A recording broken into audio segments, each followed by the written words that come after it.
ಪ್ರತಿ ವರ್ಷವೂ ಮಾಘ ಮಾಸ ಬರುತ್ತಿದ್ದ ಹಾಗೆ ಚಿಕ್ಕಮಗಳೂರು ಜಿಲ್ಲೆಯ ಬಯಲುನಾಡಿನಲ್ಲಿ ಉತ್ಸಾಹದ ಅಲೆಗಳು ಚಿಮ್ಮುತ್ತಿರುತ್ತದೆ.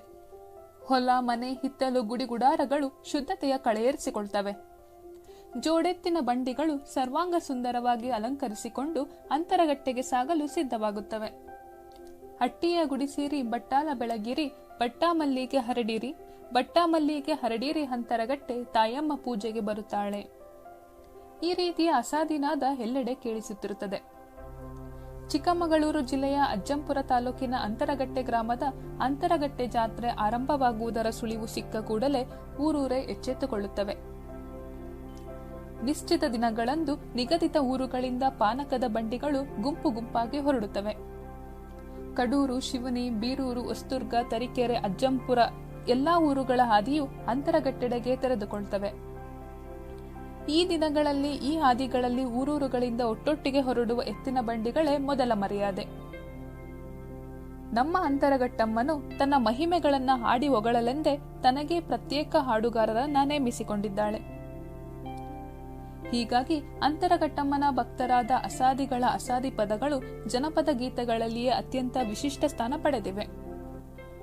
ದೇವಿಯನ್ನು ಇನ್ನಿಲ್ಲದಂತೆ ಹೊಗಳಿ ಅಟ್ಟಕ್ಕೇರಿಸುವ, ಹೀನಾಯವಾಗಿ ಬೈದು ಮೂದಲಿಸಿ ದೇವಿಯ ಮೊಗದಲ್ಲಿ ನಗೆ ಉಕ್ಕಿಸುವ ಅಸಾದಿ ಅಂತರಗಟ್ಟಮ್ಮನ ಆಪ್ತ ಸಹಾಯಕ. ಅಸಾದಿಯು ಜೊತೆಗೆ ಇಲ್ಲದಿದ್ದರೆ ಈ ತಾಯಿಯ ಬಳಿ ಗಾಳಿಯೂ ಸುಳಿಯಲಾರದು. ಈ ಅಪೂರ್ವ ಬಾಂಧವ್ಯಕ್ಕೆ ಅಸಾದಿಗಳು ಕೊಣವೇಗೌಡನ ಕಥೆಯ ಚೌಕಟ್ಟುಗಳನ್ನು ಅರ್ಥಪೂರ್ಣವಾಗಿ ಹೇಳುತ್ತಾರೆ. ಹಿಂದಿನ ಕಾಲದಲ್ಲಿ ಒಬ್ಬಳು ತಾಯಿ ಮತ್ತು ಅವಳ ಮಗ ಕೊಣವೇಗೌಡ ಆಸಂದಿ ಪಟ್ಟಣಕ್ಕೆ ಬಂದು ಶ್ರೀಮಂತರ ಮನೆಯಲ್ಲಿ ಕೂಲಿ ಕೆಲಸಕ್ಕೆ ಸೇರಿದರು.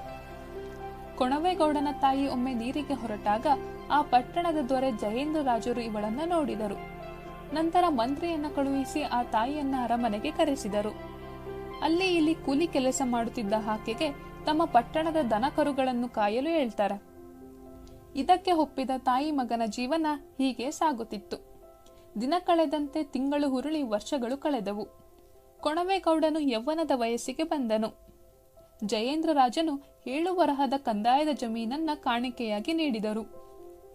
ಜಮೀನನ್ನ ಉಳಲು ಶುಭ ದಿನ ಯಾವುದು ಎಂದು ಜ್ಯೋತಿಷಿಗೆ ಕೇಳಿದಾಗ ಮಲೆನಾಡ ಪಕ್ಷಿ ನೊಗದಡಿ ನುಸುಳಿ ಹೋದ ದಿನವೇ ಶುಭ ದಿನ ಎಂದು ಹೇಳ್ತಾರೆ. ಹಲವು ಮಾಸಗಳು ಹುರುಳಿದರೂ ಪಕ್ಷಿ ನುಸುಳಲಿಲ್ಲ. ಮಾಘ ಮಾಸದ ಶುಭ ದಿನದಂದು ಪಕ್ಷಿಯು ನುಸುಳಿತು. ಅದೇ ದಿನ ಕೊಣವೇಗೌಡ ಬೇಸಾಯ ಹೂಡಿದನು. ಈ ಮಾಘ ಮಾಸ ಬೇಸಾಯ ಮಾಡುವ ಕಾಲವಲ್ಲ. ಈ ಕಾಲದಲ್ಲಿ ಅದೇನು ಬೆಳೆದಾನು ಎಂದು ಅಲ್ಲಿನ ಜನರು ನಕ್ಕರು. ಆದರೂ ಯಾರ ಮಾತಿಗೂ ಎದೆಗುಂದದೆ ಪೂರ್ವ ದಿಕ್ಕಿಗೆ ಮುಖ ಮಾಡಿ ನಮಿಸಿ ಬೇಸಾಯ ಹೂಡಿದನು.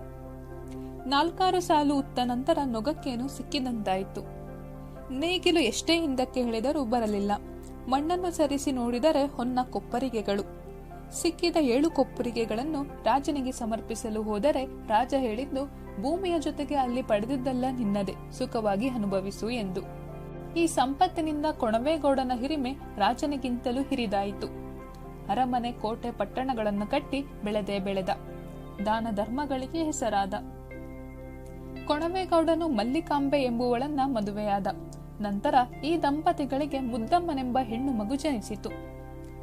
ಕೊಣವೇಗೌಡನ ಜೀವನವು ಸುಖವಾಗಿ ನಡೆಯುತ್ತಿತ್ತು. ಹಲವು ವರ್ಷಗಳು ಕಳೆದವು. ಒಮ್ಮೆ ಹಸಿದು ಮನೆಗೆ ಬಂದ ದಾಸಪ್ಪನು ಜೋಳಿಗೆ ಹಿಡಿದು ಭಿಕ್ಷೆ ಹಾಕಿ ಎಂದು ಬಹಳ ಕೂಗಿಕೊಂಡರೂ ಮುದ್ದಮ್ಮನು ಬರಲಿಲ್ಲ. ಕೂಗಿದ ಧ್ವನಿಯ ಕೇಳಿದ ಕೊಣವೇಗೌಡ ಅಲ್ಲಿಗೆ ಬಂದನು. ಎಷ್ಟೇ ಕೂಗಿದರೂ ಮುದ್ದಮ್ಮ ಬರಲಿಲ್ಲದ ಕಾರಣ ಕೊಣವೇಗೌಡನು ಮುದ್ದಮ್ಮನಿಗೆ ಬೈದನು. ಅಪ್ಪನಿಂದ ನನ್ನನ್ನು ಬೈಸಲು ನೀನೇ ಕಾರಣವೆಂದು ದಾಸಪ್ಪನನ್ನು ಎಳೆದು ತಂದು ಕೊಠಡಿಗೆ ಕೂಡಿ ಬಾರಿ ಕೋಲಿನಿಂದ ರಕ್ತ ಬರುವಂತೆ ಹೊಡೆದಳು. ದಾಸಪ್ಪನ ನೋವಿನ ಕೂಗು ಮಾರಿ ಕಣಿವೆಯಲ್ಲಿನ 7 ಜನ ಅಕ್ಕ ತಂಗಿ ಮಾರಿಯರಿಗೆ ಮುಟ್ಟಿತು. ದಾಸಪ್ಪನು ಮಾರಿ ನುಗ್ಸಿ ನಿನ್ನ ಪಟ್ಟಣಕ್ಕೆ ಬೆಂಕಿ ಹಾಕಿಸ್ತೀನಿ ಎಂದು ಶಪಥ ಮಾಡಿದನು. ಹೋಗೋ ದಾಸಯ್ಯ, ಮಾರಿಯರು ನನ್ನೇನು ಮಾಡ್ತಾರೆ, ಕರೆದುಕೊಂಡು ಬಾ ಎಂದು ಸವಾಲು ಹಾಕಿದಳು ಮುದ್ದಮ್ಮ.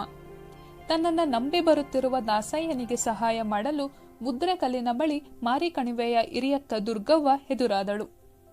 ಅಪಮಾನದಿಂದ ಕುಸಿದು ಹೋಗಿದ್ದ ದಾಸಯ್ಯನಿಗೆ ಅಭಯ ನೀಡಿ, ಹಿಂದಿರುಗಿ ನೋಡದೆ ಪಟ್ಟಣದ ಕಡೆಗೆ ನೀನು ನಡೆ, ನಾನು ನಿನ್ನ ಹಿಂದೆಯೇ ಬರುವೆ, ನಿನ್ನ ಶಪಥ ಪೂರೈಸುವೆ ಎಂದಳು ಹಿರಿಯಕ್ಕ ದುರ್ಗವ್ವ.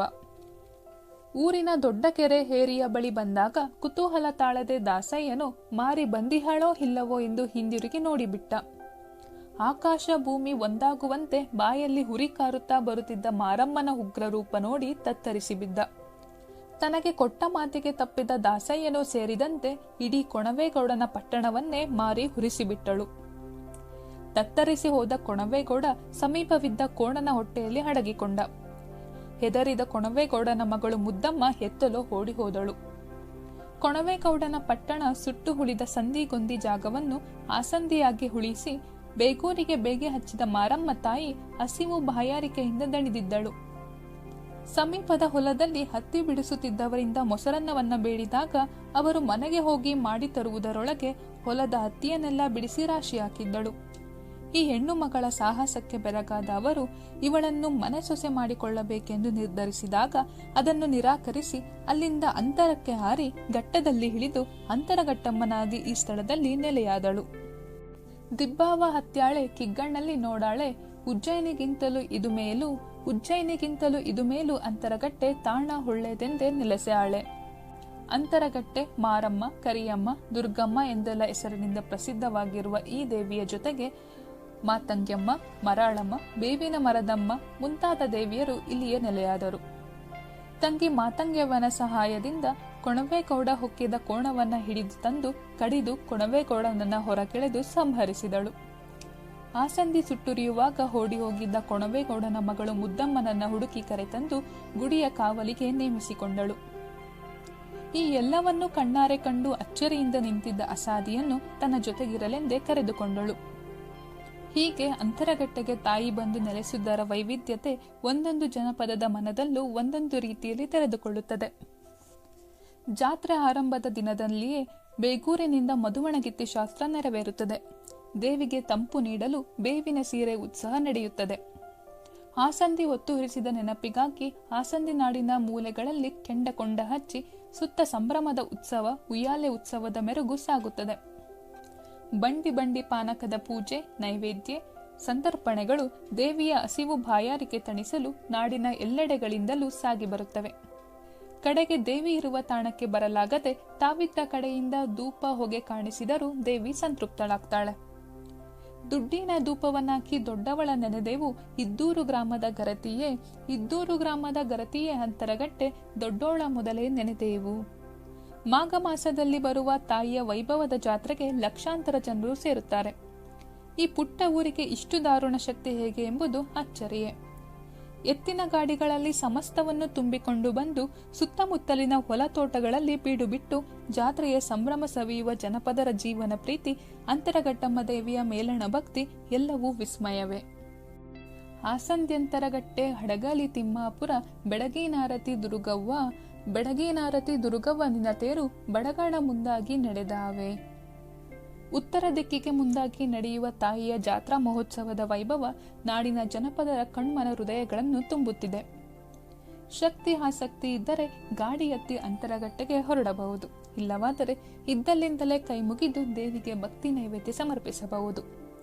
ಸ್ನೇಹಿತರೆ, ಈ ವಿಡಿಯೋ ನಿಮಗೆ ಇಷ್ಟವಾಗಿದ್ದಲ್ಲಿ ಲೈಕ್ ಮಾಡಿ, ಶೇರ್ ಮಾಡಿ ಮತ್ತು ನಮ್ಮ ಚಾನೆಲ್ನ ಸಬ್ಸ್ಕ್ರೈಬ್ ಮಾಡಿ.